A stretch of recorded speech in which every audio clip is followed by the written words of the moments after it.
नमस्कार दोस्तों, स्वागत है आपका मिशन यूपीएससी में। फैक्ट फॉर प्रीलिम्स में आज हम 25 जून के करंट अफेयर्स को डिस्कस करेंगे, जो प्रीलिम्स के हिसाब से तो इंपॉर्टेंट होंगे ही और अदर एग्जाम्स के हिसाब से भी इंपॉर्टेंट होंगे। तो चलिए दोस्तों शुरू करते हैं। फर्स्ट न्यूज़ क्या है? क्रेडिट गारंटी स्कीम सब ऑर्डिनेट डेप्थ। दोस्तों ये जो एमएसएमई सेक्टर है हमारा, माइक्रो स्मॉल मीडियम एंटरप्राइजेज, ये जो उद्योग है तो इनका कर्जा बहुत बढ़ गया है, डेप्थ बहुत बढ़ गया है क्योंकि लॉकडाउन की वजह से और डिफरेंट चीज़ों की वजह से सब तो इसमें क्या करा है, गवर्नमेंट ने एक नई स्कीम लॉन्च करी है इनके लिए, एमएसएमई के लिए। तो देखते हैं क्या कंटेस्ट है। माइक्रो स्मॉल मीडियम एंटरप्राइजेस के लिए स्कीम लॉन्च करी गई है। इनको डिस्ट्रेस एसेट कहा जाता है और एक फंड दिया जाएगा सबऑर्डिनेट डेप्थ को जो एमएसएमई का है। तो इसमें क्या है, फंडिंग स्कीम है ये जो हेल्प करेगी डिस्ट्रेस एमएसएमई सेक्टर को और फैसिलिटेट करेगी जो उनके प्रमोटर्स होंगे और ऑपरेशनल एमएसएमई जो होंगे उनको एनपीए से निकालने में, non performing asset. For example कोई एमएसएमई है, कोई छोटा उद्योग है, उसने बैंक से लोन लिया, ठीक है, 20 लाख 50 लाख, ठीक है, तो वो उसको चुका नहीं पाया तो ये एनपीए में बदल गया और अपना ग्रोथ भी नहीं कर पाया ड्यू टू लॉकडाउन और डिफरेंट चीज़ों की वजह से बिजनेस लॉसेस हो जाते हैं। तो गवर्नमेंट इसको पैसा देगी और ये इसको ख़त्म कर सकता है और अपना जो ग्रोथ है, डेवलपमेंट है अपने मैन्युफैक्चरिंग प्लांट की, उसको आगे बढ़ा सकता है। 20,000 करोड़ गवर्नमेंट देगी 2 लाख एमएसएमई को दोस्तों। तो इसमें क्या है, स्कीम की नीड क्या है कि ये जो बिगेस्ट चैलेंज है जो हमारी एमएसएमई है, क्योंकि जो छोटे उद्योग हैं उन्हीं को हम लेके आगे बढ़ सकते हैं। जो डिफरेंट डिस्ट्रिक्ट्स के जाने मानी प्रोडक्ट्स हैं, जैसे मैंने पिछले लेक्चर्स में भी आपको बहुत बताया, लखनवी कढ़ाई होती है, मिर्ज़ापुर की कारपेट होती है और डिफरेंट स्टेट्स में जो डिस्ट्रिक्ट्स हैं उनके अपने अपने नए नए मैन्युफैक्चरिंग प्रोडक्ट्स हैं, तो वो एमएसएमई के अंतर्गत आते हैं। तो उनको आगे बढ़ाना है तो उनके लिए पैसे गवर्नमेंट देगी उनको, और ये आत्मनिर्भर भारत के पैकेज का भी पार्ट होगा जो लॉन्च कर दिया गया है दोस्तों। ठीक है, हाईलाइट क्या है स्कीम की? स्कीम जो है सपोर्ट करेगी जो प्रमोटर हैं ऑपरेशनल एमएसएमई के, जो स्ट्रेस एसिड है उनके, मतलब जो स्ट्रेस हो चुके हैं, मतलब उससे पैसा नहीं आ रहा है गवर्नमेंट प्रमोटर को, जो बिजनेसमैन है तो उसको पैसे देगी गवर्नमेंट, जिससे जो उनकी एनपीए की प्रॉब्लम है 30 अप्रैल 2020 से पहले की, वो खत्म हो जाए। जो प्रमोटर होंगे इक्वल क्रेडिट दिया जाएगा 15% और 75 लाख। मान लीजिए 15% जो है उसका क्रेडिट, उसकी वैल्यू आपकी 50 लाख हो रही है तो गवर्नमेंट उसको 50 लाख रुपए देगी, ठीक है। और मान लीजिए अगर 15% जो उसके स्टेक है उसकी वैल्यू 1 करोड़ हो रही है तो गवर्नमेंट उसको 75 लाख देगी। मतलब मिनिमम जितने ज्यादा से ज्यादा दे सकती है वो 75 लाख दे सकती है। तो प्रमोटर जो होंगे, एमएसएमई की यूनिट होगी, उसके अंदर लिक्विडिटी आएगी जब पैसा इन्वेस्ट होगा और एक मेंटेन हो पाएगा डेप्थ और इक्विटी रेशियो, ठीक है। तो इसमें ये दे रखा है कि गारंटी स्कीम दी जाएगी, ठीक, गारंटी कवरेज दिया जाएगा 90% का इस स्कीम के अंतर्गत, और 10% जो प्रमोटर होगा वो देगा। और जो पे करने की टाइम पीरियड है वो 7 ईयर्स है मोरेटोरियम, और ज्यादा से ज्यादा मैक्सिमम कितना है, 10 ईयर्स, ठीक है। बेनिफिट्स क्या है दोस्तों इसके? ये क्या करेगा, जो 2 lakh micro small medium enterprises हैं उनको रिवाइव करने में हेल्प करेगा, जिससे इकोनॉमिक एक्टिविटी बढ़ पाएगी। ये पूरी एक चेन है इकोनॉमी की। जब एमएसएमई बढ़ेंगी तो इकोनॉमिक एक्टिविटी बढ़ेंगी, इकोनॉमिक एक्टिविटी बढ़ेंगी तो एम्प्लॉयमेंट जनरेशन होगा, एम्प्लॉयमेंट जनरेशन होगा तो जो पैसा है वो लोगों के हाथ में आएगा, और जो हमारा स्टैंडर्ड ऑफ लिविंग है, चीजें खरीदने का जो हमारा रेशियो है वो बढ़ेगा, ठीक है। ये प्रोटेक्ट करेगा लाइवलीहुड और जॉब्स को। और इस स्कीम को ऑपरेशनलाइज कौन कर रहा है? Credit guarantee fund trust for MSMEs, ठीक है। नेक्स्ट न्यूज है ओएनजीसी की। कैबिनेट ने अप्रूव कर दिया है जो इन्वेस्टमेंट है ओएनजीसी विदेश लिमिटेड, ध्यान से सुनिएगा, ओएनजीसी विदेश लिमिटेड की वो डेवलपमेंट जो है उनके ब्लॉक्स के म्यांमार में ये जो ओएनजीसी है हमारी, ये विदेश में डेवलपमेंट हमारा देखती है, तो म्यांमार में इन्वेस्ट कर रही है गवर्नमेंट, ठीक है। तो क्या कंटेस्ट है? एडिशनल इन्वेस्टमेंट करा जाएगा 121.27 मिलियन यूएस डॉलर्स का ओएनजीसी विदेश लिमिटेड के द्वारा, जो ब्लॉक A1 है और A3 ब्लॉक है शिव ऑयल के और गैस प्रोजेक्ट के म्यांमार में, ठीक है। शर्फ प्रोजेक्ट जो है ओएनजीसी विदेश लिमिटेड इसको देख रही है किसके साथ, development of project in Myanmar 2002 से, और इसमें कंसोर्टियम कंपनीज भी हैं, साउथ कोरिया की, इंडिया की और म्यांमार की। 2002 से गवर्नमेंट इस पे काम कर रही है। और गेल भी जो हमारा इंडिया का पीएसयू है वो भी इसमें इन्वेस्टर है, और ओवीएल मतलब ओएनजीसी विदेश लिमिटेड भी इसमें 722 मिलियन इन्वेस्ट कर चुका है। ओएनजीसी विदेश लिमिटेड के बारे में बात करते हैं। ओएनजीसी विदेश लिमिटेड जो है ये ऑयल और गैस के एक्रिकेज जो मतलब खदानें होती हैं उनको इंडिया से बाहर जो होती हैं उनको देखता है, इन्वेस्ट करता है, उसमें एक्सप्लोर करता है और डेवलपमेंट करता है, और जो प्रोडक्शन है ऑयल और गैस का उसको बढ़ाता है। ओएनजीसी जो रिजर्व है और जो प्रोडक्शन है ओएनजीसी विदेश का, वो सेकंड लार्जेस्ट पेट्रोलियम कंपनी है इंडिया की, ओएनजीसी जो पेरेंट कंपनी है उसके बाद। ठीक है, मतलब ओएनजीसी तो पेरेंट कंपनी है, ओएनजीसी तो पेरेंट कंपनी है, इसके अंतर्गत ओएनजीसी विदेश है। ठीक है, जैसे आपकी रिलायंस है, रिलायंस के अंतर्गत बहुत सारी कंपनियां हैं। ठीक है, तो ऐसी इसमें भी है। मिनी रत्न शेड्यूल ए में आते हैं, सीपीएसई जिसे कहते हैं central public sector enterprises, government of India के आते हैं। ये किसके अंतर्गत आते हैं mini Ratna? Ministry of petroleum and natural gas. ठीक है, ठीक है, और इसके जो होली सब्सिडरी है जो संभालती है इनकी, वो ओएनजीसी संभालती है। ठीक है, मैं आपको एक बार और बताता हूं। जैसे ओएनजीसी के ऊपर है ministry of petroleum and natural gas. ठीक है, नेचुरल गैस, और ओएनजीसी की विंग्स हैं बहुत सारी। तो एक विंग कौन सी है? ओएनजीसी विदेश। ठीक है दोस्तों, सिग्निफिकेंस क्या है?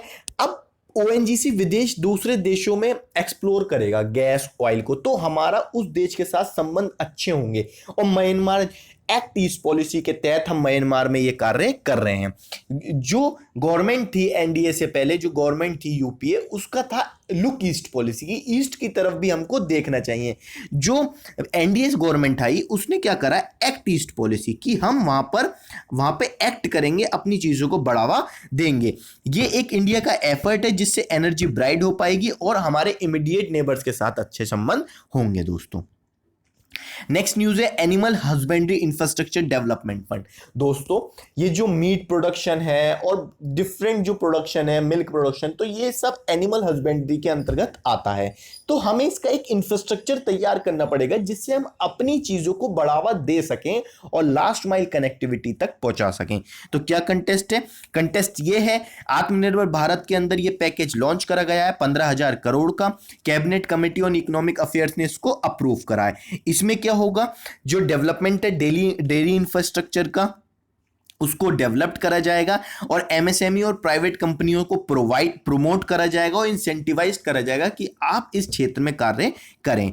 Animal husbandry infrastructure development fund facilitate करेगा, इंसेंटिवाइज करेगा इन्वेस्टमेंट को, जिससे जो इंफ्रास्ट्रक्चर है डेयरी और मीट प्रोसेसिंग का वो अच्छे से बढ़ पाएगा और एक वैल्यू एडिशन हो पाएगा इंफ्रास्ट्रक्चर के अंदर। इंफ्रास्ट्रक्चर में पैसा खर्च करना जरूरी है। ठीक है, और इस्टेब्लिशमेंट हो पाएगा एक animal feed plant private sector में, और प्राइवेट सेक्टर को भी इसमें बहुत आगे चढ़ के बढ़ावा देना चाहिए।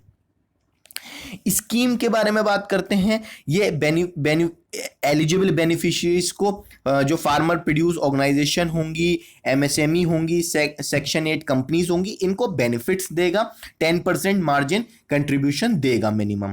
और इसमें कहा जाता है दोस्तों 90% तो लोन कंपोनेंट अवेलेबल करा जाएगा शेड्यूल बैंक्स के द्वारा, और गवर्नमेंट इसमें 3% इंटरेस्ट सबवेंशन का मतलब होता है ब्याज छूट। मान लीजिए किसी ने बहुत अच्छे से अपना इंटरेस्ट जो ब्याज होता है उसको देता रहा, मान लीजिए 10 लाख का लोन है और आपको जमा करनी है पर मंथ 3,000 3500 की, जितने की भी किस्तें, और आप बहुत अच्छे से देते रहे, तो लास्ट में गवर्नमेंट 3% जब आपका बचेगा तो गवर्नमेंट उसको पे कर देगी। और मोरेटोरियम क्या है? 2 साल का है और मैक्सिमम 6 साल का है उसको लोन को चुकाने का। दोस्तों, गवर्नमेंट ऑफ इंडिया एक क्रेडिट गारंटी फंड सेटअप कर रही है 550 करोड़ का, जिसको मैनेज करेगा नाबार्ड।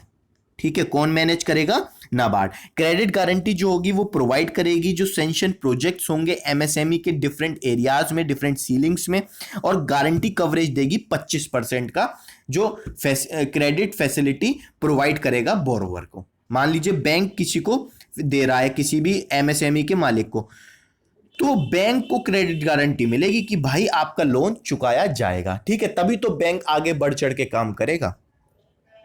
बेनिफिट्स क्या है, 15,000 करोड़ इसमें इन्वेस्ट करे जाएंगे, वही कि अवेलेबिलिटी जो है हमारी जो मीट की अपफ्रंट इन्वेस्टमेंट की वो आगे बढ़ पाएगी और प्रोजेक्ट में एनहांसिबिलिटी आ पाएगी, जिससे हमें अच्छे रिटर्न मिल पाएंगे इन्वेस्टर को, और हमारा एक्सपोर्ट भी बढ़ेगा। जब हम अच्छे से इन्वेस्ट करेंगे तो हमारा एक्सपोर्ट भी बढ़ेगा। हम पे जब खपत पूरी हो जाएगी, जो हमारे देश लोगों की नीड है वो पूरी हो जाएगी, उसके बाद हम उस चीज को एक्सपोर्ट भी कर पाएंगे। और डायरेक्ट इनडायरेक्ट लाइवलीहुड क्रिएशन करेगा 35 लाख का, ठीक है। नेक्स्ट न्यूज है inauguration of Devika and Puneja bridge. ये दोस्तों जम्मू कश्मीर में एक ब्रिज बनाया गया है, जिससे हमारी आर्मी और डिफरेंट चीजों को फायदा होगा। तो क्या कंटेस्ट है देखते हैं। देविका ब्रिज, ठीक है, ये लोकेटेड है उधमपुर जम्मू एंड कश्मीर में। इसको कॉस्ट लगा 75 लाख का। 10 मीटर लॉन्ग ब्रिज है। इसका बेनिफिट क्या है कि स्मूथ पैसेज मिल पाएगा हमारी जो कन्वॉयज हैं इंडियन आर्मी के। इंफ्रास्ट्रक्चर होना जरूरी है।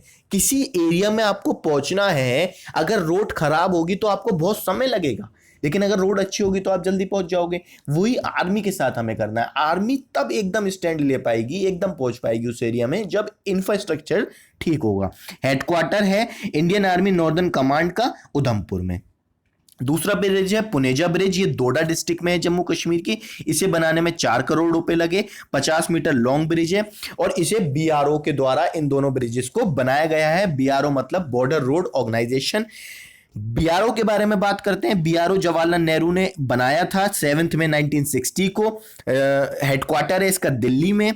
ये मेंटेन करता है 35,885 किलोमीटर की रोड को, और परमानेंट ब्रिज इन्होंने 12,220 के बनाए और उनको ये मेंटेन करते हैं across the countries BRO. First Hindu temple इन इस्लामाबाद। इस्लामाबाद पाकिस्तान की कैपिटल है। पाकिस्तान में जो हिंदू मेजॉरिटी है, हिंदू सेकंड रिलीजन सबसे ज्यादा है, तो इस वजह से वहां पे एक टेंपल बनाया गया है इस्लामाबाद कैपिटल के अंदर दोस्तों। तो कंटेस्ट ये है कि पाकिस्तान की जो कैपिटल सिटी है वहां पे फाउंडेशन स्टोन रखा गया है फर्स्ट हिंदू टेंपल का। टेंपल का नाम क्या है? श्री कृष्णा मंदिर। ये डेडिकेटेड है हिंदू पंचायत के द्वारा जो इस्लामाबाद में है। कॉस्ट क्या है इसकी? 10 करोड़ है पाकिस्तानी रुपी के हिसाब से। कॉस्ट जो दी गई है वो पाकिस्तान गवर्नमेंट के द्वारा दी गई है। सिग्निफिकेंस क्या है? हिंदुइज्म सेकेंड लार्जेस्ट रिलीजन है पाकिस्तान के अंदर, तो इस वजह से उनके जो रिलीजन है मंदिर बनाया गया है। लास्ट न्यूज क्या है? एक एग्रीमेंट साइन हुआ है रिलायंस जियो टीवी और हरियाणा गवर्नमेंट के बीच में। क्या कंटेस्ट है देखते हैं। एम क्या है कि जो लॉकडाउन की वजह से जो एजुकेशन नहीं मिल पाई स्टूडेंट्स को वो देना, कि इम्पार्ट करे अपने एजुकेशन को स्टेट के अंदर, कि जो सोशल डिस्टेंसिंग है उसको बिना खत्म करे। अगर स्कूल जाएंगे बच्चे तो सोशल डिस्टेंसिंग खत्म हो जाएगी और कोरोना को फैलने का डर ज्यादा रहेगा, इन्फेक्शन फैलने का। तो घर बैठे ही उनको एजुकेशन मिल जाए और 4 चैनल एडुसेट के द्वारा अवेलेबल करे जाएंगे जियो टीवी पे। बिल्कुल 1 मिनट, बिल्कुल फ्री दोस्तों, ठीक है। फैसिलिटी होगी रिकॉर्ड सेशन की, कि आप अगर मान लीजिए बिजी हैं, 2 से 4 के बीच में कोई सेशन आ रहा है साइंस का लेक्चर और आप उस बीच में बिजी हैं, तो आप उस लेक्चर को रिकॉर्ड कर सकते हैं और बाद में भी सुन सकते हैं दोस्तों, ठीक है। बेनिफिट जो एग्रीमेंट है वो कंबाइन है 52 लाख स्टूडेंट्स को फायदा देगा ये गवर्नमेंट और प्राइवेट स्कूल के, क्योंकि शिक्षा तो प्रदान कर दी है, चाहे लॉकडाउन हो चाहे कुछ हो। क्योंकि शिक्षा जब तक नहीं मिलेगी, आप 1 साल लोगों को, स्टूडेंट्स को पीछे नहीं कर सकते, तो आपको डिफरेंट वेज के द्वारा शिक्षा प्रोवाइड करनी होगी गवर्नमेंट को, और एक अच्छा सा प्लान बनाना होगा जिससे गांव तक भी शिक्षा पहुंच पाए, कि अगर वहां पर इंटरनेट ना हो तो कुछ करे गवर्नमेंट जिससे वहां तक भी शिक्षा पहुंच पाए। तो दोस्तों ये आज का न्यूज डिस्कशन था। इसकी जो पीडीएफ है वो आपको टेलीग्राम चैनल से मिल जाएगी, उसका लिंक मैंने डिस्क्रिप्शन बॉक्स में दे रखा है। मैं इस लेक्चर को यहीं पे कंक्लूड करता हूं। Thank you everyone.